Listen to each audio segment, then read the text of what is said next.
بسم الله الرحمن الرحيم. الحمد لله نحمده ونستعينه ونستغفره ونؤمن به ونتوكل عليه ونعوذ بالله من شرور أنفسنا ومن سيئات أعمالنا. من يهده الله فلا مضل له ومن يضلله فلا هادي له، ونشهد أن لا إله إلا الله وحده لا شريك له، ونشهد أن سيدنا وحبيبنا ومولانا محمدا عبده ورسوله صلى الله تعالى عليه وعلى آله وأصحابه وبارك وسلم تسليما كثيرا كثيرا. أما بعد، فأعوذ بالله من الشيطان الرجيم. بسم الله الرحمن الرحيم. إنا أنزلناه في ليلة القدر وما أدراك ما ليلة القدر. ليلة القدر خير من 1000 شهر. تنزل الملائكة والروح فيها بإذن ربهم من كل أمر. سلام هي حتى مطلع الفجر. صدق اللہ العظیم. حضرات سامعین کرام، ہم لوگوں نے اللہ تعالیٰ کی توفیق سے قرآن پاک کی آخری چھوٹی چھوٹی سورتوں کی تفسیر کا سلسلہ شروع کیا تھا، تاکہ جب ہم ان سورتوں کو نمازوں میں پڑھیں تو ہمارے سامنے ان کا مفہوم ہو، ترجمہ ہو اور ان صورتوں کے مضامین ہوں، تاکہ جب ہم تلاوت کریں تو علی وجہ البصیرت تلاوت کریں. یہ سلسلہ سورہ فاتحہ سے شروع ہوا تھا اور پھر سورۃ الناس سے ہم نے ان صورتوں کی تفسیر شروع کی تھی، اور رمضان سے پہلے جو آخری صورت ہم نے جس کی تفسیر ہم لوگوں نے سنی تھی وہ سورۃ البینہ تھی. سورۃ البینہ کے بعد سورۃ القدر ہے، یا کہہ سکتے ہیں سورۃ البینہ سے پہلے قرآن کی ترتیب کے مطابق سورۃ القدر آتی ہے. لیکن چونکہ بیچ میں رمضان کا مہینہ آ گیا تھا تو ہم نے اس سیریز کو موقوف کر دیا تھا، اور پھر رمضان کے مہینے میں رمضان کے جو موضوعات ہیں اس پر ہم لوگوں نے گفتگو کی تھی. اب ہم انشاءاللہ اسی سلسلے کو دوبارہ جاری کرتے ہیں. لہذا آج ہماری گفتگو کا جو موضوع ہے وہ سورۃ القدر کی تفسیر ہے. گرچہ اس سورت کے کچھ مضامین رمضان کے اخیر عشرے میں جب شب قدر کے موضوع پر ہم نے گفتگو کی تھی تو کچھ مضامین اس وقت ہمارے سامنے آ گئے تھے، لیکن باقاعدہ پوری سورت کی تفسیر جس ترتیب سے ہم ان سورتوں کی تفسیر کو بیان کر رہے ہیں اس ترتیب کے ساتھ اور اس تفصیل کے ساتھ ہمارے سامنے نہیں آئی تھی. لہذا آج ہم انشاءاللہ اس سورت کی تفسیر کو سمجھنے کی کوشش کریں گے. یہ سورت جو قرآن پاک کی ایک عظیم الشان سورت ہے، کل 5 آیتیں ہیں اس سورت کے اندر، اور کل ملا کر 30 الفاظ ہیں اس سورت کے اندر. یہ سورت مکیہ ہے یا مدنیہ ہے، اس میں اختلاف ہے. راجح اور مشہور قول یہ ہے کہ یہ سورت مدنیہ ہے، مدینہ منورہ کے قیام کے دوران یہ سورت نازل ہوئی ہے. پہلے ہم اس سورت کا ترجمہ سن لیتے ہیں اس کے بعد پھر انشاءاللہ اس کے جو تفسیری مضامین ہیں ان کو سمجھنے کی کوشش کریں گے۔ اللہ تعالیٰ فرماتے ہیں اِنَّا أَنزَلْنَاهُ فِي لَيْلَةِ الْقَدْرِ، بے شک ہم نے اتارا اس کو یعنی قرآن پاک کو فی لیلۃ القدر، شب قدر میں۔ وما ادراک ما لیلۃ القدر، اے نبی آپ کو کیا معلوم کہ شب قدر کیا چیز ہے؟ لیلۃ القدر خیر من الف شہر، شب قدر 1000 مہینوں سے زیادہ بہتر ہے۔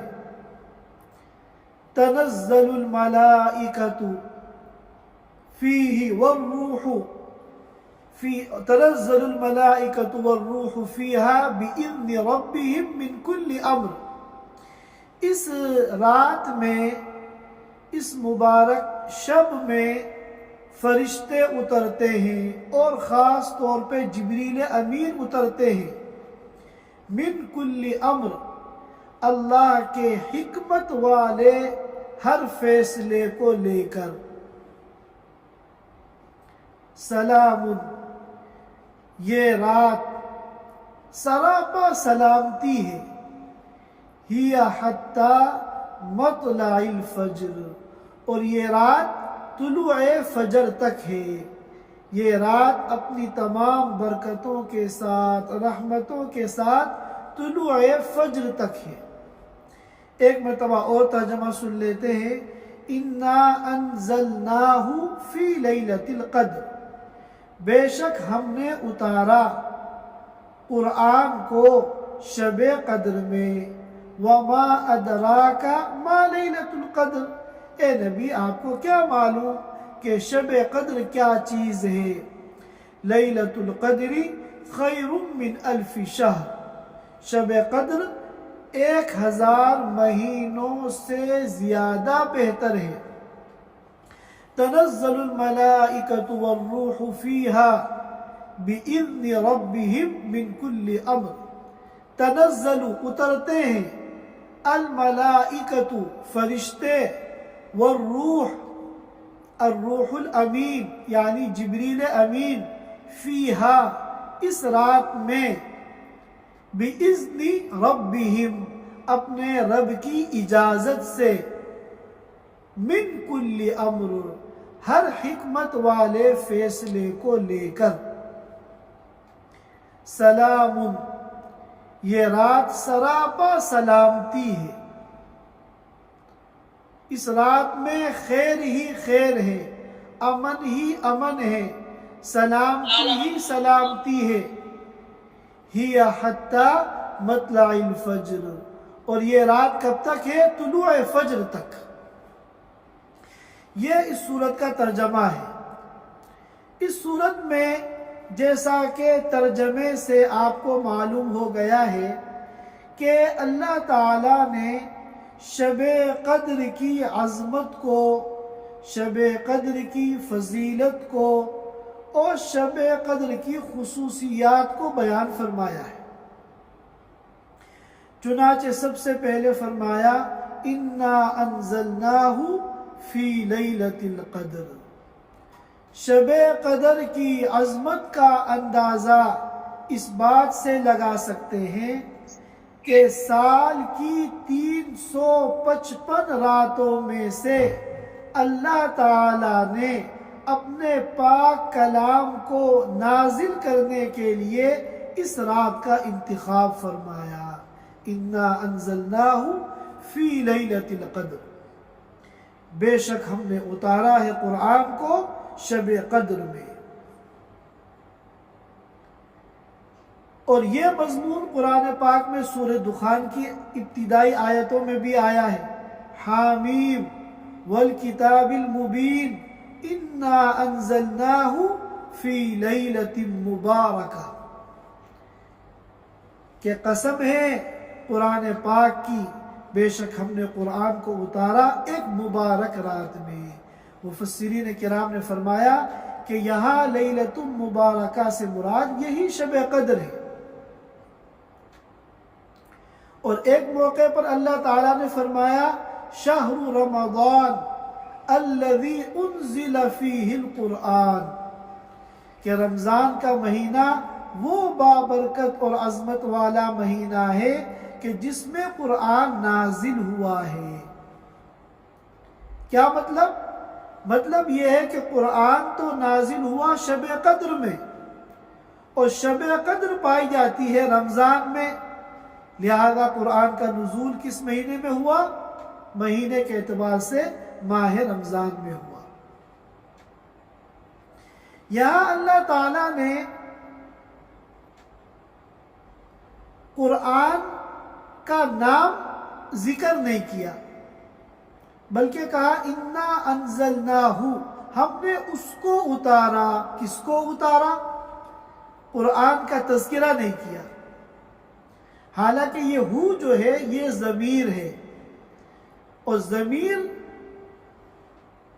عربی گرامر کے اعتبار سے جب آتی ہے جب پہلے اس کا مرجع مذکور ہو، اور یہاں پہلے قرآن کا کوئی تذکرہ نہیں ہے، جیسا کہ سورۃ الدخان میں ہے، وہاں ضمیر سے پہلے قرآن کا تذکرہ موجود ہے، حامیم والکتاب المبین انا انزلناہ، وہاں ہو ضمیر سے پہلے الکتاب المبین کا تذکرہ موجود ہے، لیکن یہاں اللہ تعالیٰ نے قرآن کا نام نہیں لیا، بلکہ نام لیے بغیر کہا ہم نے اس کو اتارا ہے شب قدر میں۔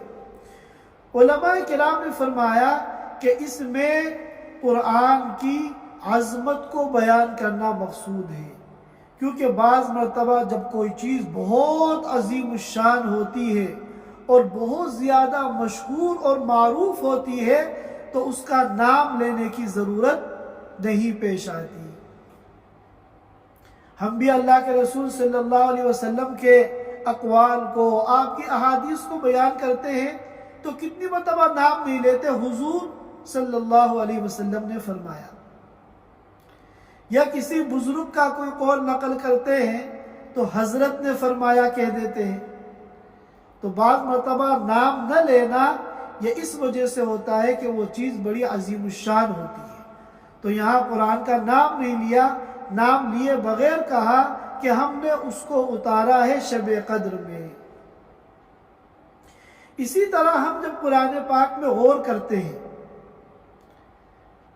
تو جہاں بھی قرآن کے نزول کا تذکرہ ہوتا ہے وہاں دو الفاظ قرآن پاک میں ملتے ہیں، کہیں تو آتا ہے انزلنا، یہ تو علم صرف کے اعتبار سے باب افعال کہلاتا ہے، انزل ینزل انزالن سے بنا ہے انزلنا، اور بعض جگہ ہم دیکھتے ہیں آیا ہے نزلنا، یہ باب تفعیل کہلاتا ہے، نزل ینزل تنزیلا یہ باب تفعیل کہلاتا ہے۔ تو یہ دو قسم کے الفاظ ہمیں ملتے ہیں قرآن میں، کہیں انزلنا اور کہیں نزلنا۔ ان دونوں میں کیا فرق ہے؟ انزلنا اس وقت بولتے ہیں جب کسی چیز کو اتارا گیا ہو ایک ہی مرتبہ میں، اور نزلنا استعمال کرتے ہیں اس وقت جب کسی چیز کو ایک ہی مرتبہ میں پورا نہ اتارا گیا ہو بلکہ تھوڑا تھوڑا کر کے اسٹیپ بائی اسٹیپ بتدریج اس چیز کو اتارا گیا۔ اب اوپر جو ہے مثال کے طور پہ الماری کے اوپر آم کی پیٹی رکھی ہے، اب ایک شکل تو یہ ہے کہ ہم پوری پیٹی کو، سارے آموں کو ایک ساتھ نیچے اتار دیں، اس کے لیے تو ہم کہیں گے انزلنا، اور ایک شکل یہ ہے کہ ہم دو آم ہم نے صبح اتارے، دو آم ہم نے دوپہر میں اتارے، دو آم ہم نے رات میں اتارے، اس طرح تھوڑے تھوڑے کر کے کئی دن میں ہم نے سارے آم اتار لیے، تو اس موقع پہ استعمال کریں گے نزلنا۔ اب قرآن کا نزول دو مرتبہ ہوا ہے، ایک مرتبہ تو لوح محفوظ سے آسمان دنیا پر، جس کا نام حدیث میں آتا ہے بیت العزہ، آسمان دنیا پر قرآن کا نزول ہوا، یہ تو پورا قرآن ایک مرتبہ میں اترا ہے، اور ایک ہے قرآن کا نزول آسمان دنیا سے اللہ کے رسول صلی اللہ علیہ وسلم پر، یہ ایک ساتھ نہیں ہوا ہے، بلکہ آپ صلی اللہ علیہ وسلم کے 23 سالہ دور نبوت میں تھوڑا تھوڑا کر کے شان نزول کے واقعات کے مطابق اور اللہ کی حکمت اور منشا کے مطابق یہ تھوڑا تھوڑا کر کے نازل ہوا ہے۔ تو یہاں جو سورۃ القدر کی پہلی آیت میں نزول بیان کیا جا رہا ہے، یہ کون سا نزول ہے؟ یہ وہ نزول ہے جو لوح محفوظ سے آسمان دنیا میں قرآن کا ہوا ہے۔ یہاں پورا قرآن ایک مرتبہ میں نازل ہوا ہے، اس لیے یہاں کیا لفظ استعمال کیا؟ اِنَّا أَنزَلْنَاهُ فِي لَيْلَةِ الْقَدْرِ۔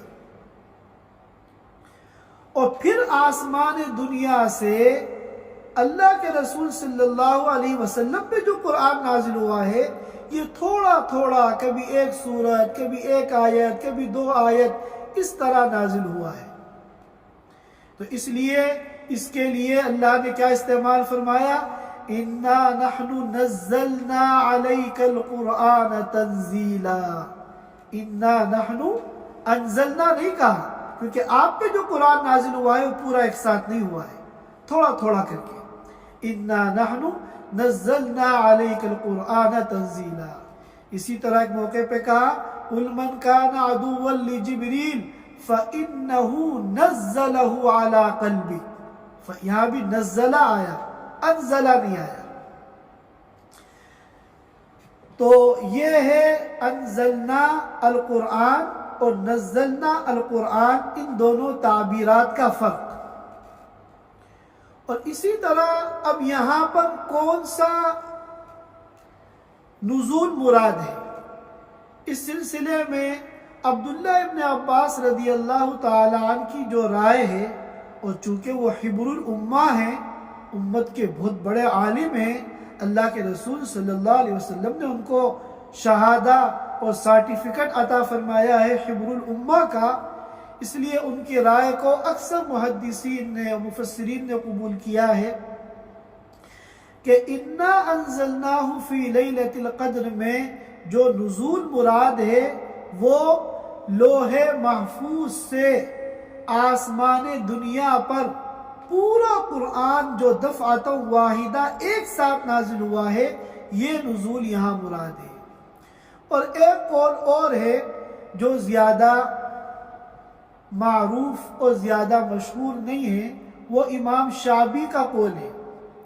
امام شعبی فرماتے ہیں کہ یہاں نزول سے مراد ہے قرآن کی پہلی وحی، جب آپ صلی اللہ علیہ وسلم پر پہلی مرتبہ وحی آئی تھی اور قرآن کا پہلی مرتبہ نزول ہوا تھا، آپ غار حرا میں تھے اور سورہ علق کی ابتدائی 5 آیتیں ایک ساتھ نازل ہوئی تھی۔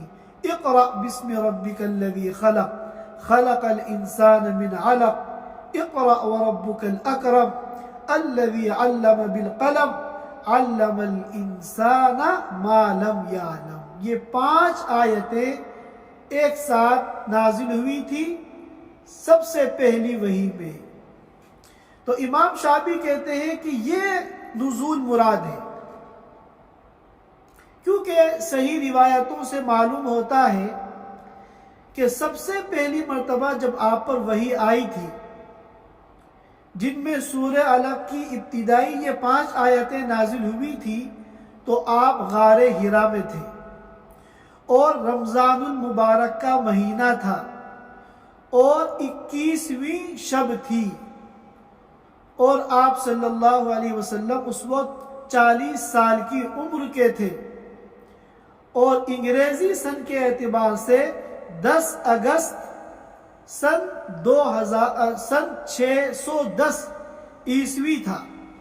یہ صحیح روایتوں سے معلوم ہوتا ہے۔ تو امام شعبی کے اس قول کی بھی گنجائش ہے، کیونکہ یہاں بھی